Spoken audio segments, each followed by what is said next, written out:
Hello mga children, eto naman ang ating lulutuin, ang itlog. Kailangan natin ng harina, syempre yung itlog muna, harina, breading mix, eto may natira pa akong breading mix, asin, konting asin lang at saka paminta. Mag-init na tayo ng mantika.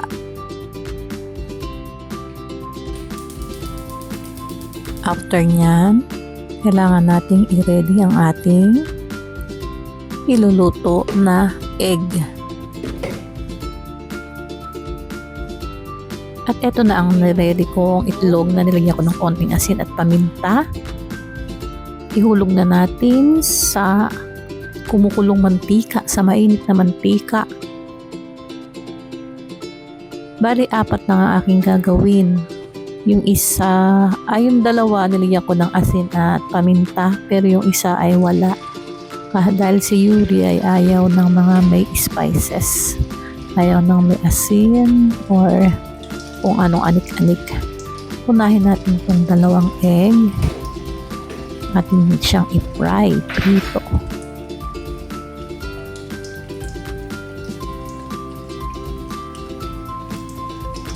Nagdidikit-dikit siya. Kailangan siguro natin yung kawali na medyo malapad para hindi siya magtabi-tabi. Kailangan natin itong baliktarin.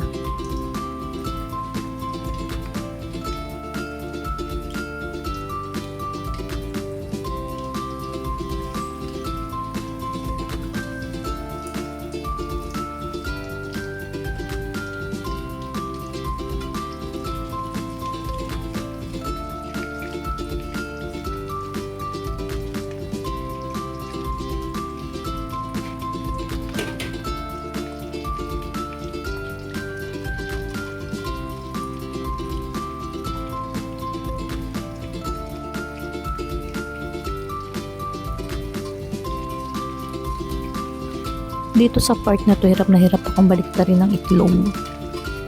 Maganda siguro kung malapa lang yung kawali. Itong kawali na to ay madali siyang masunog yung mantika niya, ganun, madali siyang uminit. Ito ay binili ko pa sa Kaisha Bilya ba o Casa Bilya, Kaisha Bilya, parang ganun. Doon ko yung binili. Hindi pala maganda yung kawali nila. At hindi na natin to dapat lutuing maigi kasi lulutuin pa rin natin siya. At bago natin luto pala yung next na 2 egg, ay linisin natin ng bahagya. Alisin natin yung mga dumi-dumi na hindi naman dumi.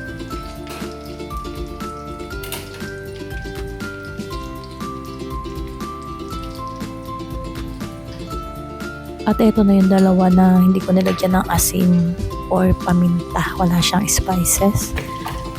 Ito na ang ating isunod. Bali, 4 lang ang ginawa ko. 5 itlog ang nilabas ko. Yung isang itlog ay gagamitin natin later.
At ito nang naluto natin na nadurog pa yung 2. Hindi magandang pagkakaprito. At sa isang tray ay maghanda tayo ng harina.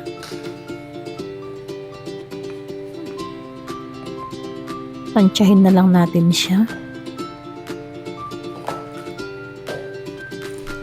At ilagay ko na itong breading mix na medyo natira pa. Konting breading mix lang.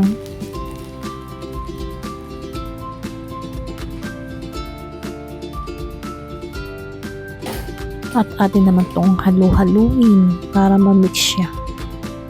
Halu-haluin natin siya.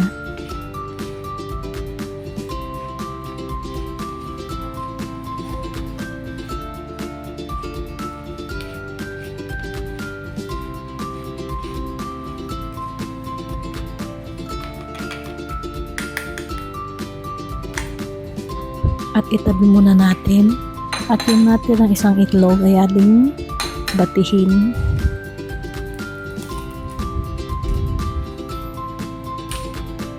At atin siyang mix durugin.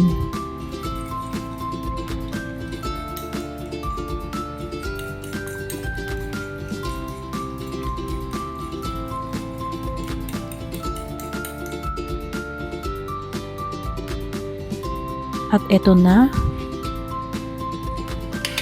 natin siyang lagyan ng harina. Yung egg lalagyan ng harina.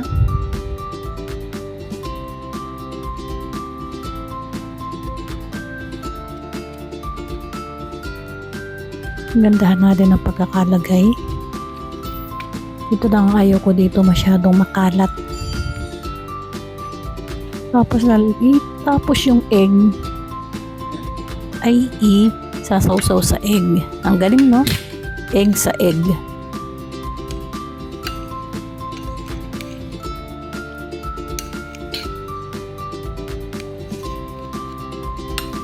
Ito ay ating tipid ulam.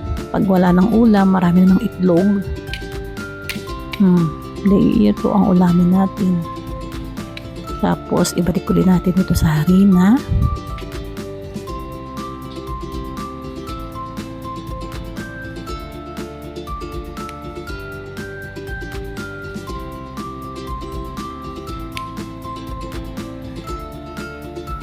At atin na ito iprito. Ayan, iprito na natin. At ganoon na rin ang gawin natin sa iba pa.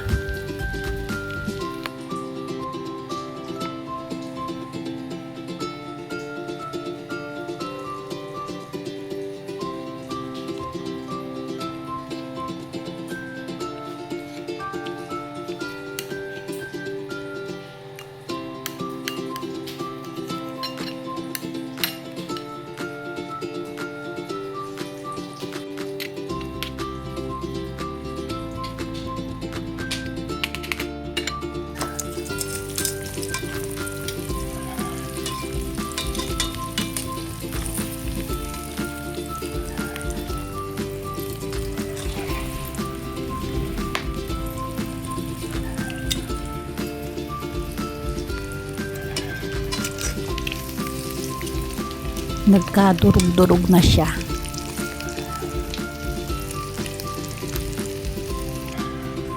Kakain na. Thanks for watching. Love you all. Bye-bye.